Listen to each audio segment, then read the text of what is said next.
My goodness.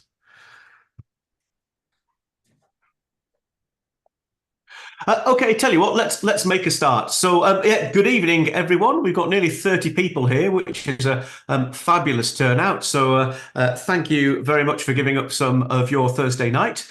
And because it's a fairly big group, please do feel free at any point to unmute and speak. That's probably as easy as using the chat box, except where I specifically ask you to use the chat box. But equally, there will potentially be some faff if six people unmute at once and all try and speak at the same time.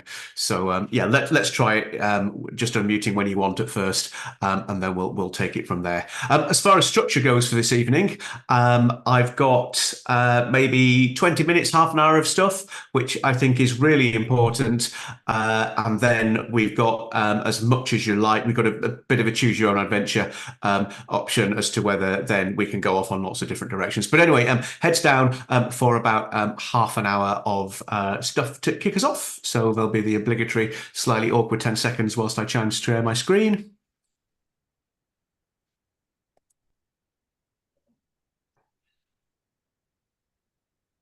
And what I'm hoping folks can see now is a slide that says weather for paddlers on it. If you can't see that, please feel free to unmute and say so. Good. I'll take your silence as it's working.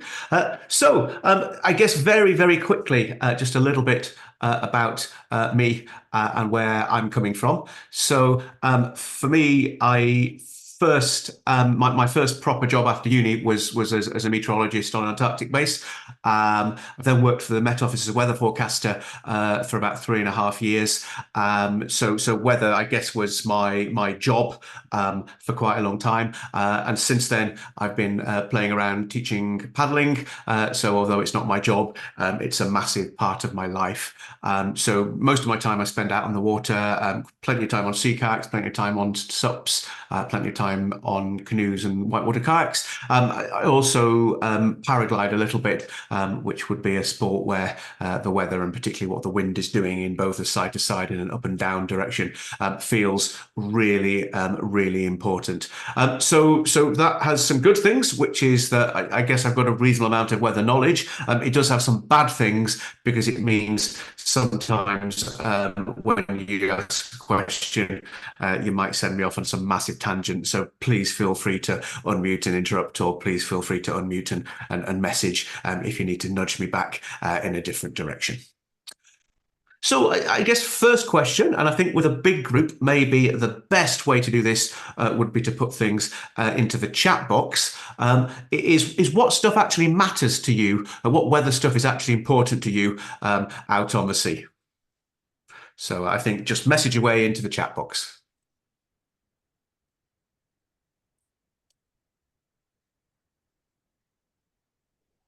Great. So Sharon has wind and tide, and of those, wind we'll definitely be talking about tonight. Tide, I suspect strongly, will be a future session. So wind fits within the weather, definitely. Tide and tidal planning is great. So sea conditions, definitely. And I guess the question is, what's making the sea conditions? I like snacks as an answer. That's marvelous. Swell. So we'll certainly talk about swell this evening for sure.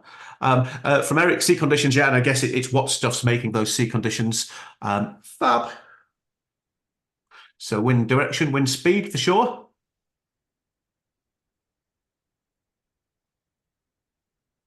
Lightning, absolutely. I've once been out on the sea when there's been a thunderstorm, and it was probably a nice 5 miles away, but still it felt really close and terrifying. Great. So thanks from Chris. Cool. So wind and waves. Yeah. I like that comment about sudden changes. So when things are happening different to what we're expecting. Thank you, Donald. Timings grand. Temperature as well. Yeah, perfect. So lots of wind there. Some thoughts about temperature, some thoughts about lightning.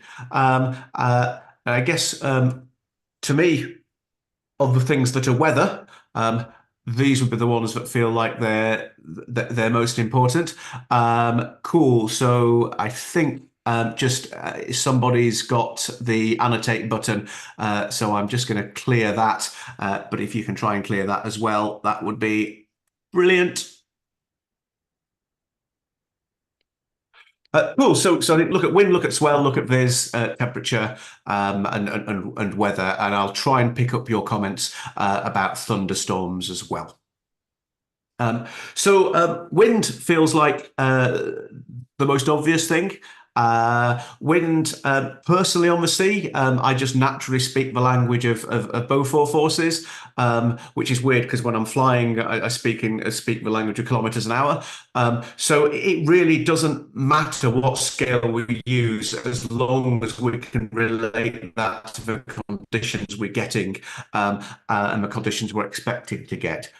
So I guess in terms of wind, and again, I think let's go chat box for this.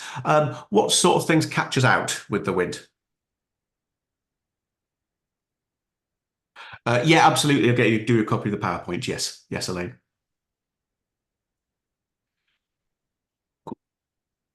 Great. So direction. So I guess to Lynn, are you meaning the direction being different to what's forecast? Yeah. So changeable direction, change in direction, squalls. Great.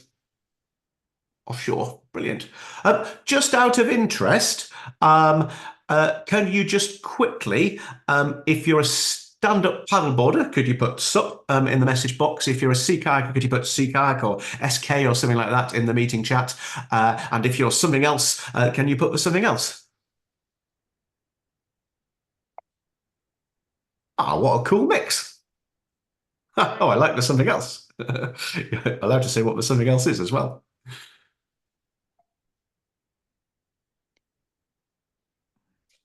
Brill. Thanks for that, folks. So, as I say, yeah, it doesn't really matter what scale, but I need something that I can translate from the forecast to what I think those conditions are going to be, or something that in real life I can see what's in front of me and go, oh, yes, I think that's a force, whatever, or whatever speed, so I can then relate that to the forecast. Definitely agree. The stuff that catches us out is when things aren't as expected. To me, a lot of those things are to do with small scale features, so cliffs, islands, funneling, or small things like convection.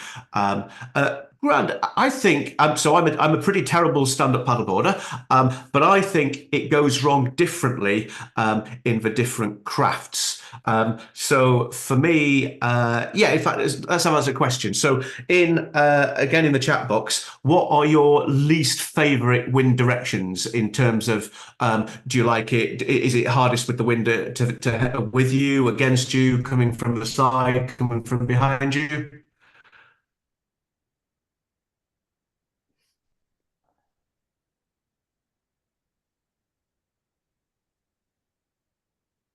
Cool.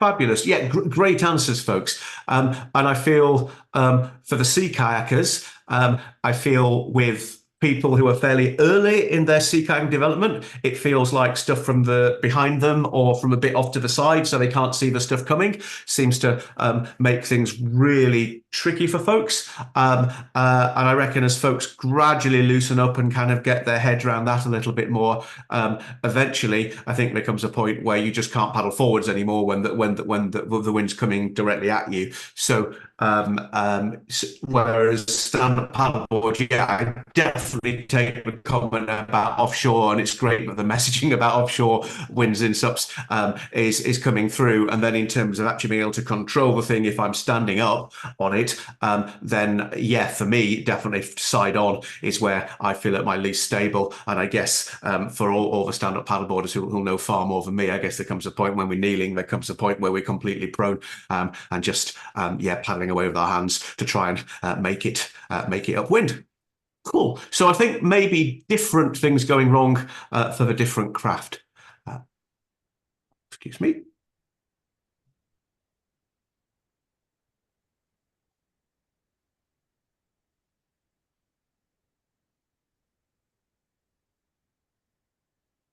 What's happening with it?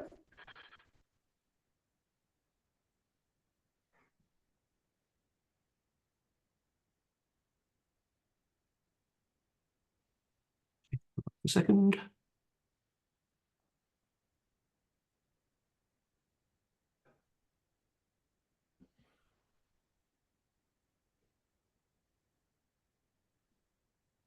Grand.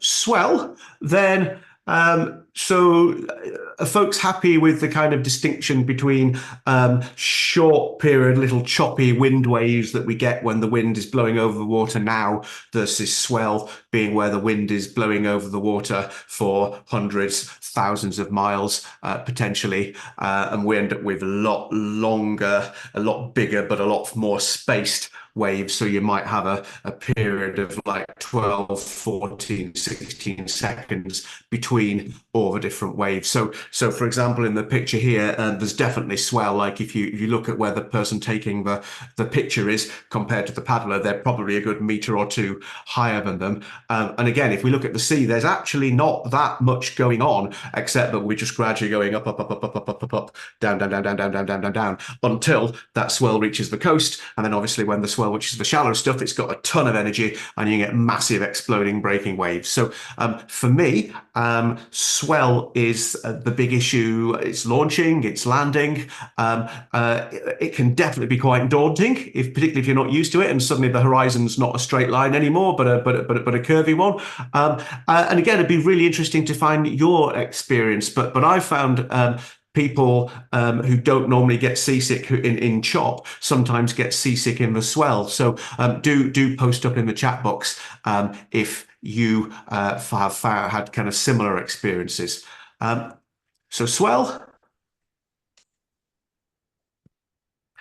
And then we've got the interactions of all these different things. So again, just have a quick post into the chat box. So what are we seeing here? So there's definitely some interactions going on.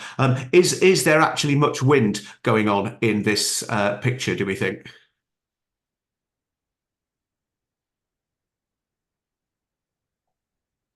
So definitely a tide race. So there's definitely tidal flow, absolutely. But then so actually not actually river. Good guess, but it's actually a gap between a couple of islands. So it's sea in both sides. But if it had just been the sea flowing in the absence of anything else, we wouldn't have those conditions. So folks often talk about wind against tide being what gives exciting waves. There's no wind to speak of at all when that picture was taken, and that's all about swell against tide. So there's let me see if I can try and use the technology, which is always dangerous.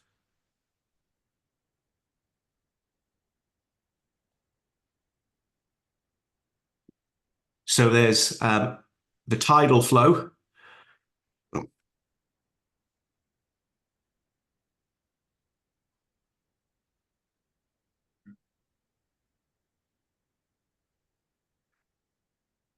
Nope, that doesn't work. Anyway, let's ignore that. The tidal flow is coming from right to left in the picture. And then there's swell coming out off the open water from left to right. And it's those two meeting that's giving those lovely, lovely waves. And for me, visibility feels like the other big one. If anyone's ever been out in the fog or inadvertently entered out in the fog or had a winter day that's overrun a little bit and ended up paddling back in the dark, then all of a sudden even conditions that are really mild suddenly feel really serious, and getting disorientated is really easy. Let's go for a little bit of unmuting and chatting rather than using the chat box, because I'm getting bored of my own voice. What can we do in Poor Viz? Firstly, to avoid it, and secondly, if we get caught out in Poor Viz, what sort of things do we need to be able to do? Get the forecast. 100% great, Scott. However, as an ex-weather forecaster, getting fog right can be an absolute nightmare. Many years ago, I ended up was forecaster at Lossiemouth at the airbase up in Murray, and we ended up with the day where the boundary of the fog stopped pretty much at the end of the runway, and it was like one half of the runway was like 50k visibility and blue skies and sunshine, and the other side was like 100 meters visibility and complete murk. So actually, the forecast will probably mention a risk of fog, but whether you actually end up in it is kind of anyone's guess. Great, keep them coming. What else can we do to avoid getting caught out? Um, Probably need to navigate and just keep track on where you are. Do some timings maybe.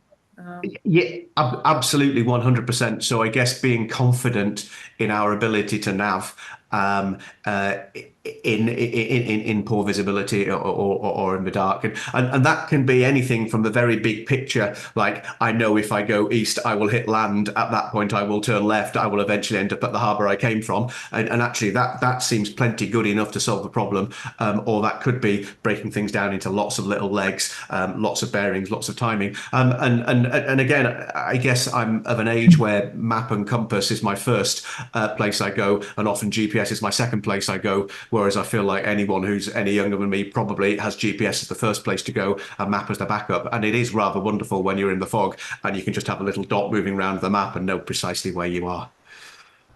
I think there's something as well about being flexible and confident to change your plans dependent on who's in the group. So we had an instance at Handa last year where there was mega fog. We could see that there was quite a big swell, various other things. There was a mixed group. So we actually changed our plans because we saw what we could see. You couldn't see Handa pretty much. Yeah. So we went through the Sound instead and still had a nice day and still experienced the fog. But it just felt a safer option for the group that we were leading. Well, absolutely. Lovely to see you, by the way, Ruth. Yes. And like 100%. So often these problems we can avoid by having looked at the forecast or even having got out in the morning and looked at reality and gone, actually, this isn't going to work. Let's do something different.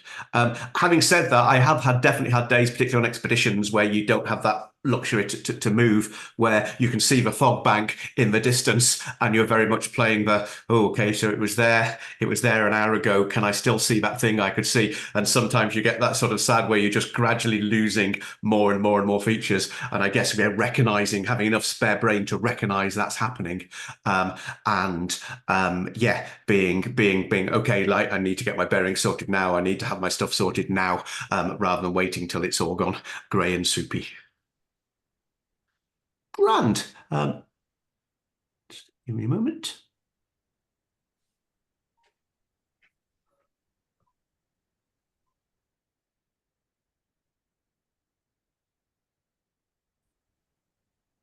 Great. Which I think is pretty much exactly what it says there.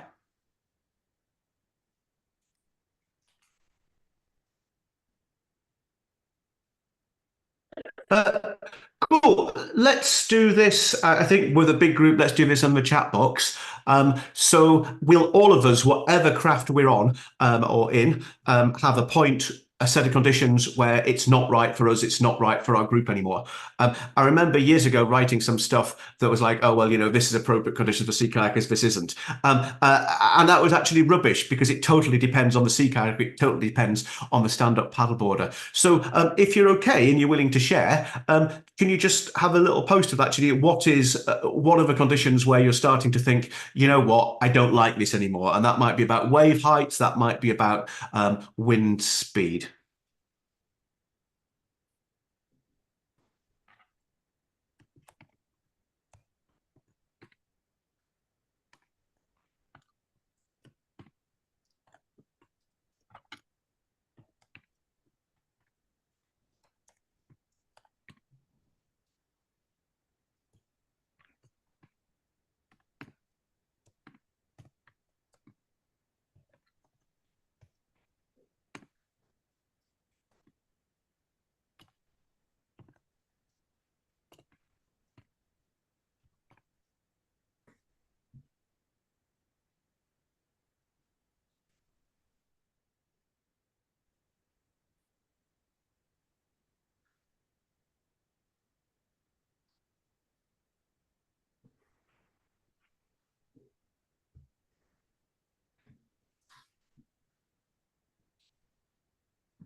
Brilliant.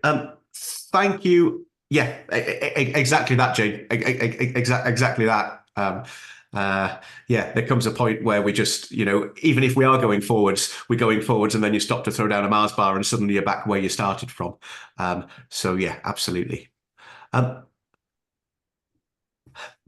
So I guess that point is going to be different for everyone, and every group of paddlers we go out with, it's going to be different. The average for the group is going to be different, and the lowest number for the group is going to be different. And to me, that's the important thing. But we can compare the forecast to the abilities of our abilities and the folks we're paddling with. And try to balance those things. So to me, that's the game. Like that's why weather is important. That's the game of sea paddling. And whether that's Force 8 or whether that's Force 1, we need to know that. So let's, if we need to know that, I guess the question will be, what information do we need to look at? So I think let's go chat box for this. And could you just post, for example, any sites you particularly like to use for your forecasts? Yeah, where you're getting that information from. I've got a few here, which I'll stick up as well.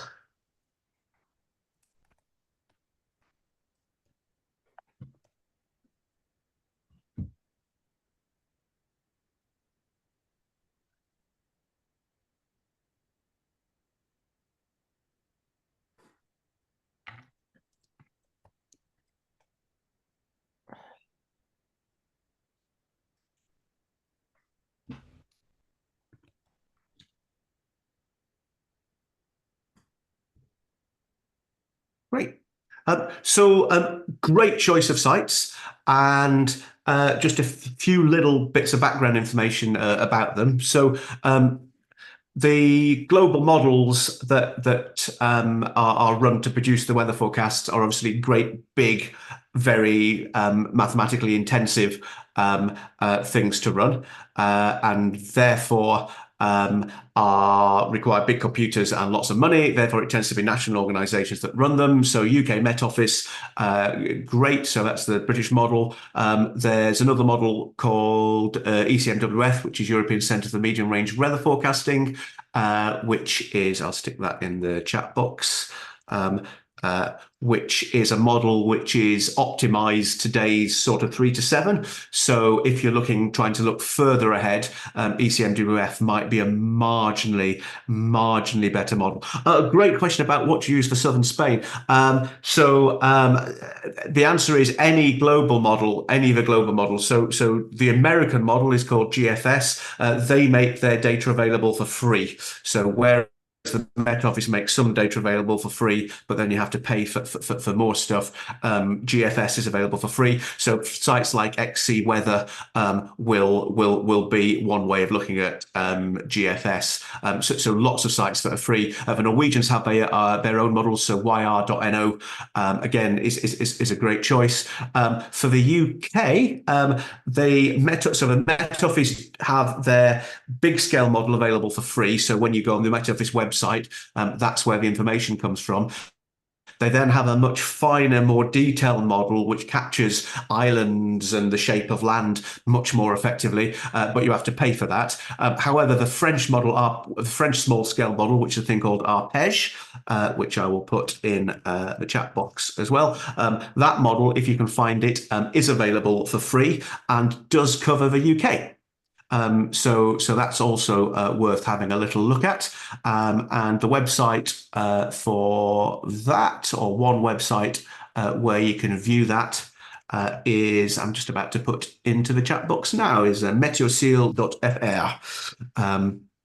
So that website there, it's in French, and it's a little bit geeky in that it allows you to see loads of different fields. But if you can find the right bit of it, then that bizarrely, that French fine scale model is probably as good as Met Office if you're in and amongst mountains or in amongst lots of islands. Yeah, great. I love Laurie's point. Absolutely right. So it's great to be able to compare forecasts from several different models. And in fact, I'll just share screen and do that on Windy now. So almost a lot of the websites you mentioned, they're taking models from data from the American model and quite often different models, and it's almost you're not paying for the forecast. What you choose the site that has the visualization that you get on with better. So XC, for example, I get on with really well. But let me just share my screen and show you Windy and show you the comparison, because that's quite a nice visualization.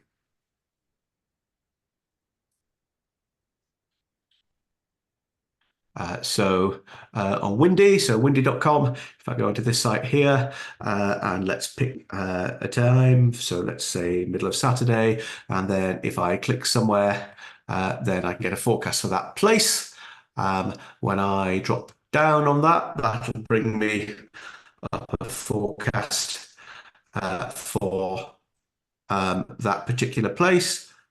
Do not want to leave meeting. But then if I click down at the bottom here, I can click on compare, and then that will bring me the different forecasts from all the different models.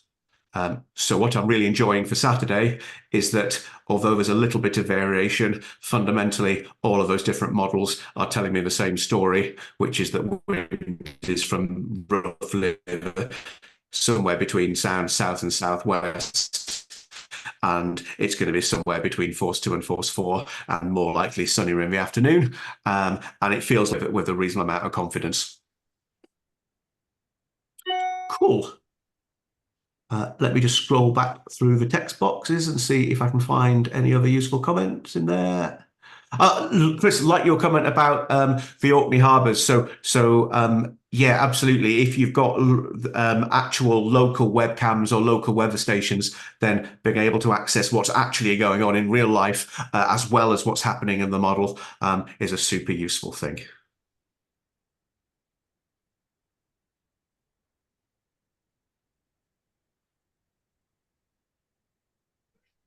Great. So there are a few places that I might look. As I say, if you're a weather nerd who wants to really dig into lots of different fields and know what the wind's doing at 5,000 feet as well as on the surface, then Wettercentrale, which is a German site, and Meteociel.fr, which I put in the chat box, they're very good. Inshore waters forecast, I feel worth a look at as well, just because that's actually had some human intervention. So that's been written by a weather forecaster who's looked at the model, but has also looked at the satellite pictures and radio sonde descents and all sorts of other things that are going on. I might look at a synoptic chart. I might not. And then looking for surf forecast, I always used to recommend Magic Seaweed, but that's now paid for. So surfline.com and surf-forecast.com seem to be good places to go for swell forecasts. Right, I think I've been speaking at you for far too long, so it's time for you to do a little bit of work. So I'm going to set up some breakout rooms. I'll try and set up breakout rooms with about 5 people in them. That'll take me a couple of minutes to do that. But then in those breakout rooms, you'll have 10, 12 minutes. You've decided you want to go out for a paddle tomorrow, so Friday. The group you're going out paddling with is the actual group that you have in the breakout room. So I guess you want to begin by introducing one another and finding out what kind of conditions you're looking for. Then look at some of these forecasts. And just, after 10, 12 minutes, I'll have you back, and just pop in the chat box where in Scotland you think is going to give you the conditions that provide what you are looking for. So the groups are going to be random. Got 6. So 6 groups that should be 5 people, and you should be sent off pretty much now. See you in 10 or 12 minutes.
we back, or have we left some people in hyperspace?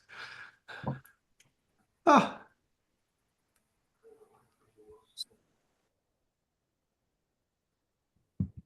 We're coming back. Good news.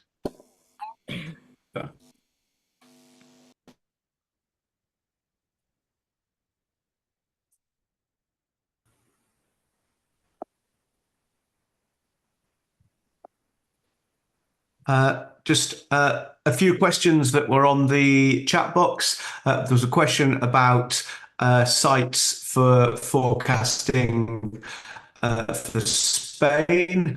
And again, there's a European model called AROME, AROME, which is a detailed model, a fine scale model, which is available for Spain. So that's one I'd recommend, but actually any of the kind of conventional weather websites will do for Spain. And just, George, sorry to interrupt, but I just Please do. contacted Sarah and Juan in Lanzarote while we were on the call and asked them because I couldn't remember what they used. So they use an app called I, as in the letter IMAR, so IMAR. Okay, I see. Mainland Spain as well as Lanzarote, as the Canaries as well, and that's really good. Use that for fantastic. Thank you. And actually, no, local knowledge is always a winner. So no, thank you. That's grand. Hopefully there was some useful chat in your groups there. I'll just very quickly go through the sort of process I'd go through if I had all of Scotland to choose from. So I'd probably have a very quick peer at a synoptic and essentially go, okay, it's southwesterlies, it's probably going to be Dreich. It's going to be, a bit windy. Well, yeah, windy in the northwest, less windy as we come south. And if I was looking for somewhere nice tomorrow, for me, I'm thinking the Murray Bowl would be really convenient for me and would be a really nice place. You'll all have your nice places that you know. And another nice thing about the Murray Bowl, so in here, would be there wouldn't be any swell. And if I was going somewhere on the west, I might consider having a wee look at the swell forecast. Obviously, if I was in somewhere like Loch Linney or in the inside of the islands, I might not be that bothered. But if I was on Coll or Tiree or on the west coast of the Outer Hebrides, then clearly that would become really important.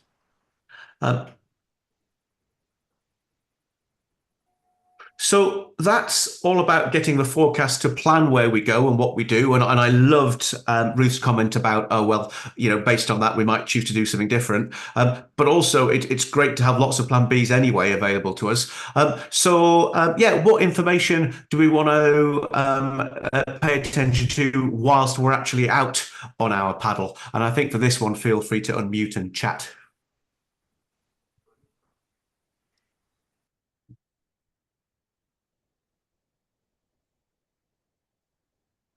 Keeping an eye on movement of cloud above you could give an indication of absolute direction of wind and potentially speed.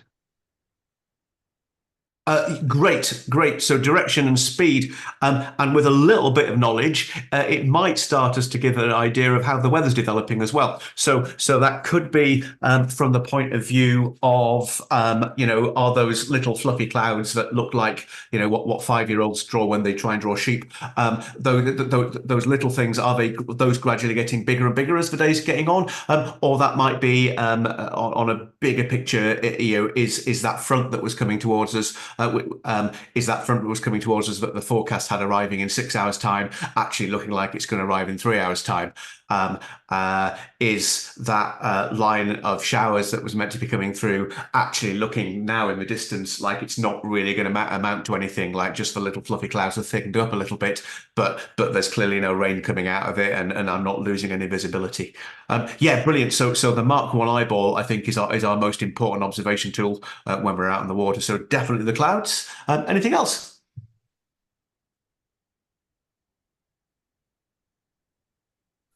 Interaction of wind direction with the coast.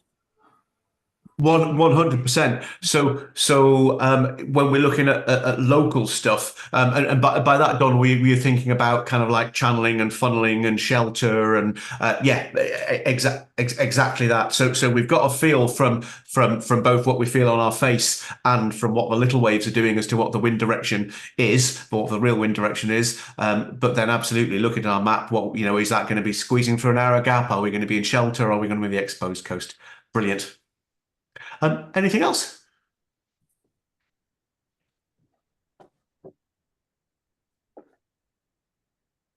I think there's something as well linking in with what Donald said about the features that you might be encountering. So if you're knowing, you know, for example, we initially looked at Barra tomorrow. My goodness, you wouldn't be going there.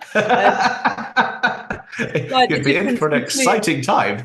Oh yeah, not as exciting than that paddle with Giles a couple of years ago, the downwind paddle. But you know, with 13, 14 second period and stuff like that, you know, what's the beach like? You know, is it a dumping beach, or, you know, so, you know, dependent on where you are, thinking, you know, going back to Lanzarote, because I'm there in a couple of weeks. No continental shelf, so you know what you're encountering has got some force behind it, and if you're not used to paddling in that, they seem quite small waves, but the power in them, because they've got nothing, is, you know, so that sort of thing to consider as well, isn't it? Brilliant, and I totally agree. So I guess a lot of my paddling is the Murray Coast or is the West Coast, and 90% of the time I don't pay that much attention to what the swell's doing, because I'm kind of sheltered from it. And then, like a few years back, trying to paddle around the Faroes, or year before last, kind of up in northern Norway, and suddenly you're like, oh, there's more than 1,000 miles of fetch in, you know, more than 180-degree swing of a compass, and all of a sudden it's just like, okay, no, I am definitely really bothered about that as well. Yeah, great.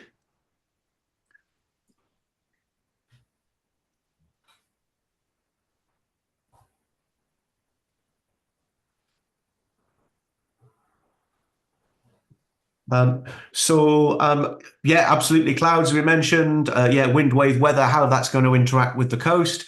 And then just a flag up, I'm sure we do, but on our VHF, Marine Safety Information broadcast. So every 3 hours we can get some more weather. Right, to me, we have done the stuff that is important. So a bit of choice now.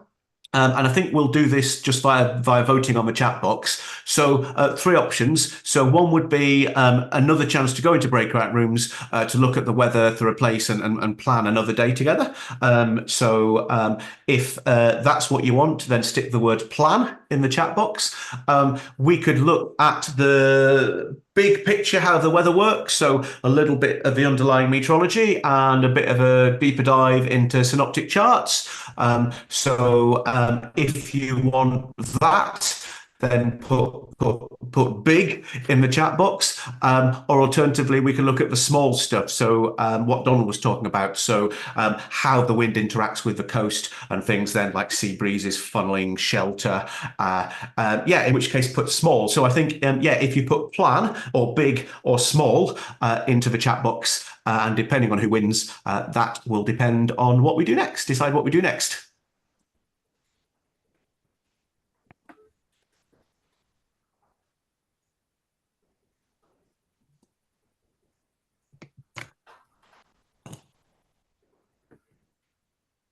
Cool. I think that means the bigs have it. For the question in the chat box, by fetch, I mean when the wind blows. So when the wind blows over the water, you get little choppy waves. If the wind's blowing over the water for a long, long time, you get a whole mixture of little choppy waves and much bigger but longer wavelength waves. So in the little choppy waves, the things that, little choppy waves are often closer together than our sea kayak. It can be really irritating when you're trying to surf a little wave and then you're plowing into the back of the next one. So that's what happens when the wind blows over the water for a short time and distance. If the wind blows over the water for a long time and a long distance, then we get a mixture of short waves and big waves. But then the moment the wind stops, those short waves will die out really quickly, whereas the big waves are big in size, but also big in the distance between individual waves. They will carry on going and continue to propagate across the ocean.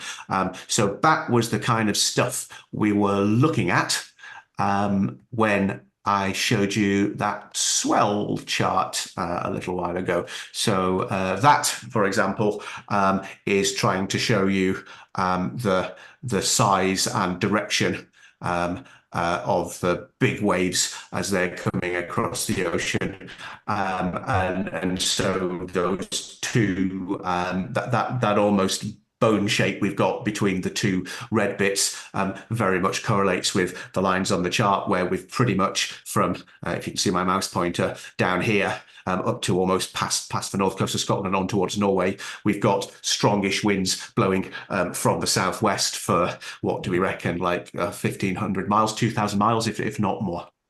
Good question. Right, in which case we will have a look at big stuff, which gets referred to as synoptic weather. So a bit of knowledge about air and water and how they interact is important first. So a little bit about air. So we don't know it, but we're actually sitting at the bottom of the sea right now. The atmosphere, the bit of the atmosphere we live in goes up to about 35,000 feet, and there's a great big column of air above us. That air weighs about, where we are right now, weighs about a kilogram every cubic meter. So although we don't feel it, we are being squished loads. So roughly speaking, there's about 10 tons of air above each square meter of the Earth's surface.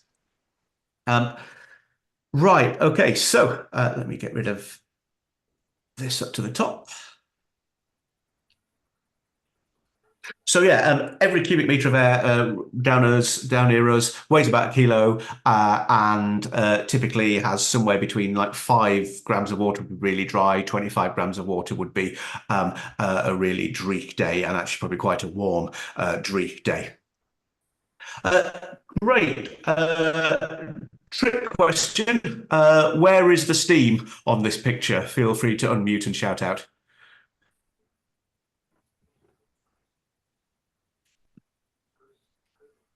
Or not if you're not feeling brave. Yeah. Great, yeah, so the steam is here. Absolutely, the steam is here and the steam is here. And then this stuff here? Water vapor. Is water vapor, is lots of little drops of water, yeah. So right now, I'm guessing it's not misty or foggy inside your houses. So right now, yeah, there will be lots of water vapor kicking around, but not lots of little water droplets. So lots of little water droplets. This is the stuff that fog's made out of. This is the stuff that's clouds made out of. Grand. So putting all of that stuff together, then if you fire a fire extinguisher, so it's compressed inside it, and then it expands as it comes out of the fire extinguisher. What happens to the temperature of a nozzle of a fire extinguisher when you fire it? Drops. Yeah, it drops. It gets really cold, eh?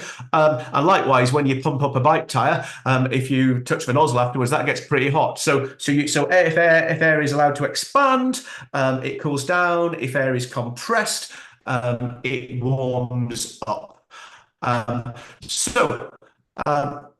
If we take a block of air and we lift it upwards, then it's going to expand. As it expands, its temperature is going to drop.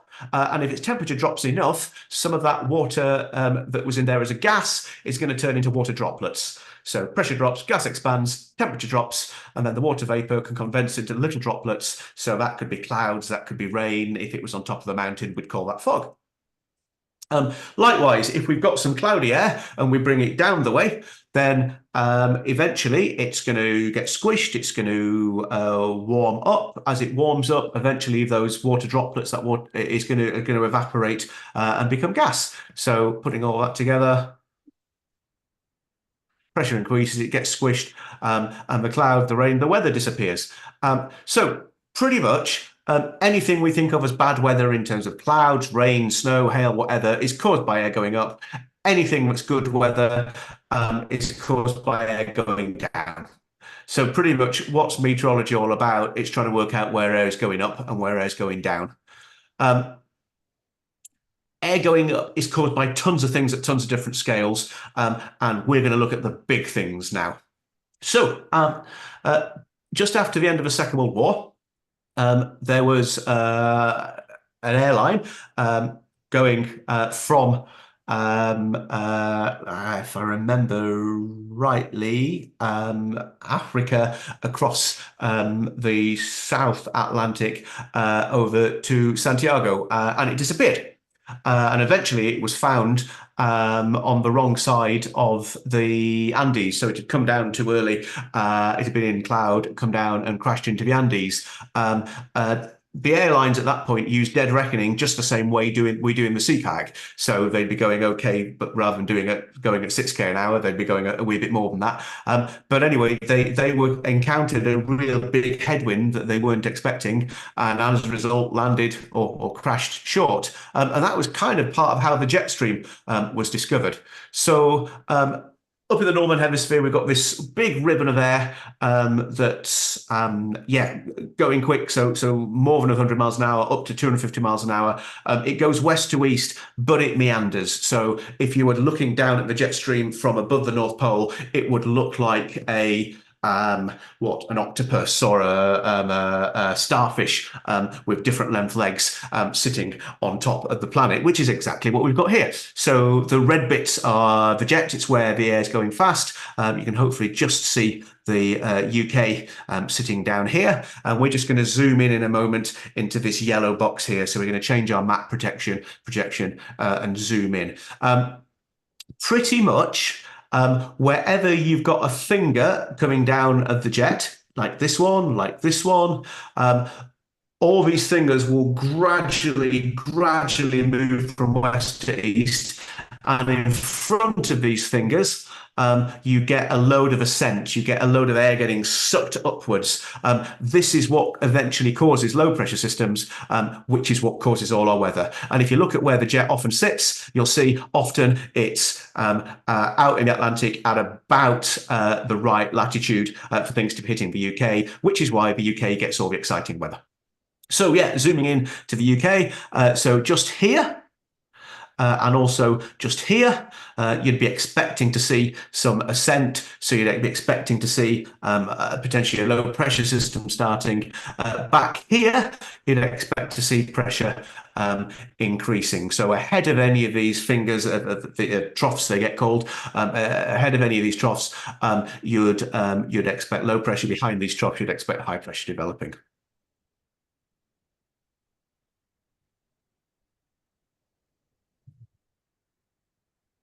So just to label that a little bit, so here's one of these big bulges, lots of ascent happening, so weather happening ahead of it, lots of descent happening. So we'd expect that in Ireland, the weather's generally getting better, and we'd expect out here in the Med, things might be getting worse, out towards Greece, things might be getting worse. The jet is really what powers the weather or the big picture stuff in our part of the world. But what we're much more used to, I'm sure, are synoptic charts.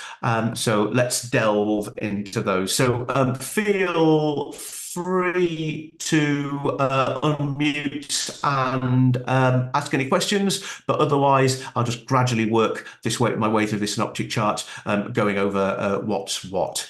You'll start for 10. These lines, the less bold lines that have numbers, are isobars. They're lines joining points of equal atmospheric pressure. Again, as we're talking as was about the jet, so my guess would be that there's a big finger of jet stream out to the west, coming so out towards Greenland, and I'd reckon that low pressure is probably just ahead of that. And likewise, I'd reckon there might be another one just out to the east of the UK, which is why we're getting pressure building and the generally things chilling out over the UK itself. So isobars, what do we know about isobars? Close together they get, the stronger the wind is. And the maps on the Met Office even come with a little scale here. So if I measure the distance between a couple of isobars and then move that distance onto the scale. Oh, well, I need to know how far north and south I am. So we're here in Scotland, we'll be like high 50s in north. So using this scale here, I'm just moving that distance between the isobars onto this scale here. And I'm just reading. And so for the UK or for Scotland, for most of Scotland, we're looking at the wind from this chart being about 12 knots, there or thereabouts. Grant, other things we can get off the chart. Direction. So tell me about the wind direction around this low pressure system here.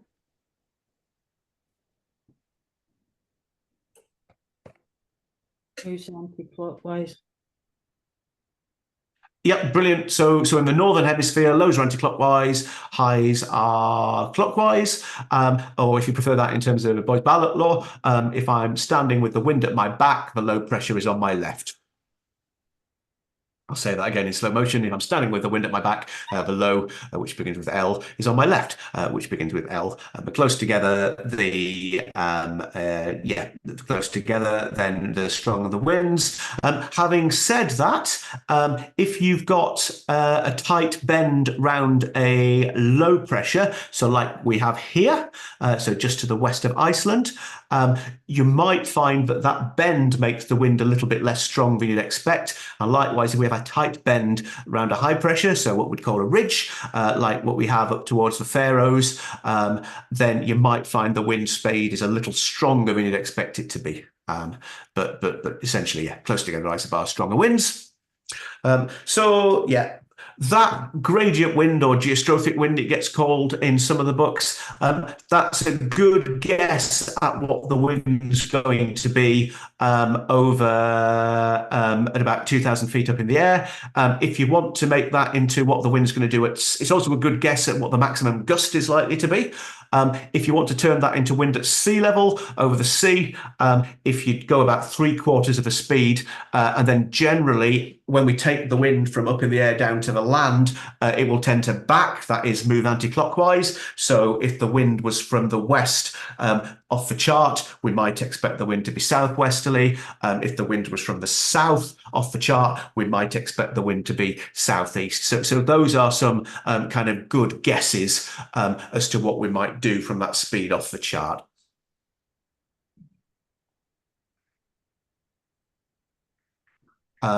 Cool. So working for let's go to Reykjavik now.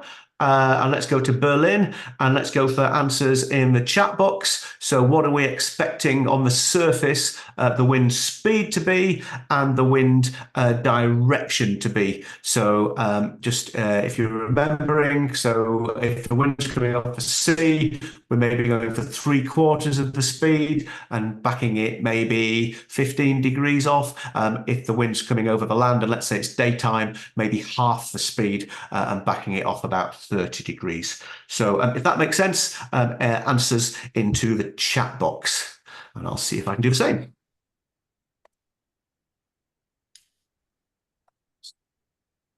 I think I'll wait and copy your answer.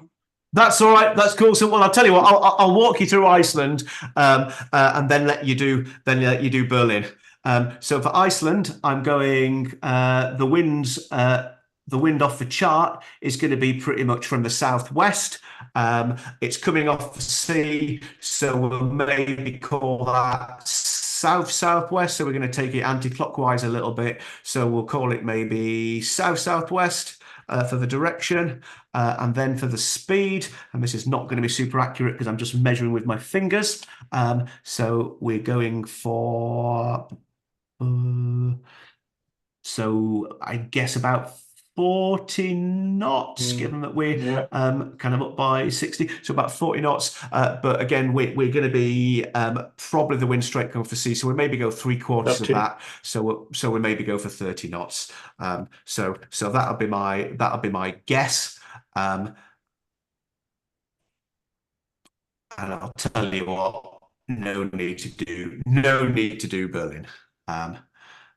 Essentially, all I'm saying is you take the wind off the chart and then make it a little bit less and move it a little bit anti-clockwise as well. Cool. The other stuff, a lot of weather in 2 sentences now. The weather at the poles is boring. It's cold, and because it's cold, the air can't contain very much water, so it's cold and it's dry. The weather down by the Azores is boring, and it's generally pretty hot and it's generally pretty moist. And I guess if you ever at a tidal race and you see an eddy line, that place between the moving water and the still water, and the eddy line will sometimes move around. We pretty much live on the eddy line between the cold, dry, boring stuff and the hot, moist, warm stuff. And depending on which side of that eddy line we're on, we can be in either of those different types of air. But pretty much that's so all these fronts that you on the chart, you can generally almost imagine joining them up into one big line, and essentially we're saying north of that it's cold and dry, but yeah, it's hot and moist.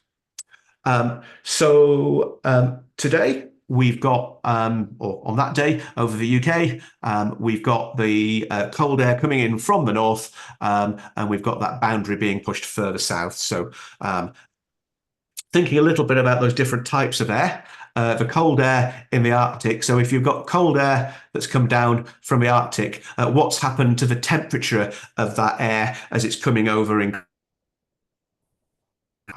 given that away, it's been warmed, it's been gradually warmed up by the sea. So if you've got something that's been heated from underneath, It's more moist. absolutely, and it starts to overturn. So very much like a lava lamp or like a hot air balloon, you get little bubbles of air coming up. And so initially those bubbles will just nothing will happen, and eventually those bubbles will reach a point where those little pockets of air have expanded enough and cooled down enough that they'll start to condense, and that's when we end up with our little fluffy cumulus clouds, like in the top right of the slide. As those bubbles get bigger and it gets heated more and more, we'll start to get these towering cumulus clouds. So this front cloud on the bottom left, as they get higher and higher, they'll reach a point where they're now the tops of the clouds are frozen, and you'll start to get little wisps coming off the top of the cloud, and we're starting to now becoming things called cumulonimbus clouds. The comment earlier on about lightning and thunderstorms, it's impossible to forecast precisely where this cloud will be when, which is what you're trying to do if you're trying to forecast will there be lightning. So you can forecast a risk of lightning really well. But in terms of forecasting where the lightning strikes are actually going to be, you cannot do that. And however big your computers get, you are never going to be able to do that. So really, it's about being aware of a lightning risk in the forecast if it's in there, and then keeping an eye on the clouds. The only other thing I'd add is if you see big towering clouds like the one in the bottom left of this photo in the distance, you might think those clouds would move in the direction of the wind, but because they're such tall things, they're often being steered by the wind at about 5,000 feet. So as a guess, if you were to change your wind direction and change it clockwise by maybe 45 degrees, or somewhere between 45 and 90 degrees, that would give you that would be a better description of the direction that cloud is likely to be. So if you see that big cloud directly upwind of you, we're saying 50 miles away, not like 500 meters away. If you see that big cloud 50 miles away from you, directly upwind of you, that big cloud is probably not going to hit you. It's the one. It's the one that's over to its right that you want to be worrying about. Cool. So that's cold air. Down at the bottom of the map, we're in the moist air. The moist air is being cooled from underneath. So there's no overturning, there's no convection. It's much more likely to be layers. It's much more likely to give us the kind of flat, dry, dull cloud. Usually dry, if it gets thick enough, you might get a little bit of drizzle. But essentially, we're in for dull weather. Sometimes though, if that cloud is then hitting some mountains and you're on the downwind side of the mountains, there's no cloud at all and you might have a beautiful day. We should think a little bit about the boundaries. I do have one eye on the time, so we're going to wrap up fairly shortly. Let's have a little think about warm fronts and cold fronts. So warm fronts on the chart here. Just in front of the warm front, we're in the cold air, and we've got the warm air being pushed up over the top of it, gradually pushing it out of the way. Just in front of a cold front, we're in the cold air, but we've got, we're in the warm air rather, but we've got the cold air gradually pushing in, getting lifted up. Either way, the warm front has got the warm air pushing up over the cold air. The cold front has got the cold air undercutting the warm air, lifting it up. So either way, we've got air ascending, and as we know, air ascending, air being lifted up gives us weather.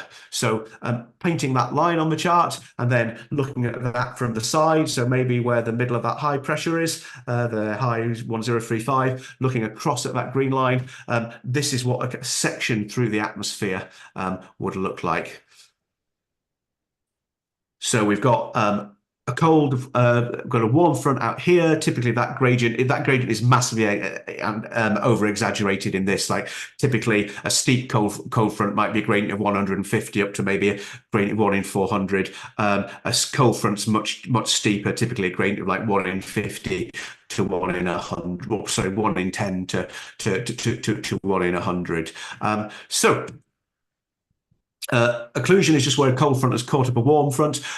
Either way, any of the fronts, we might expect to see some weather. Typically, cold fronts are more active, warm fronts are less active. Occlusion's generally less active, except a few things. So an occlusion, what we call the triple point, so where the warm front and the cold front and the occlusion meet. They're often pretty active, so you might expect more weather there. Or this thing here called a backbent occlusion, this sort of scorpion's tail thing. This can also be a place where you suddenly get new low pressure systems forming and things can suddenly perk up when you'd never ever expect them to. Other things we might see on the chart would be frontolysis. So if you've got a front that's got a little cross in the middle, that's a front that's just dying off.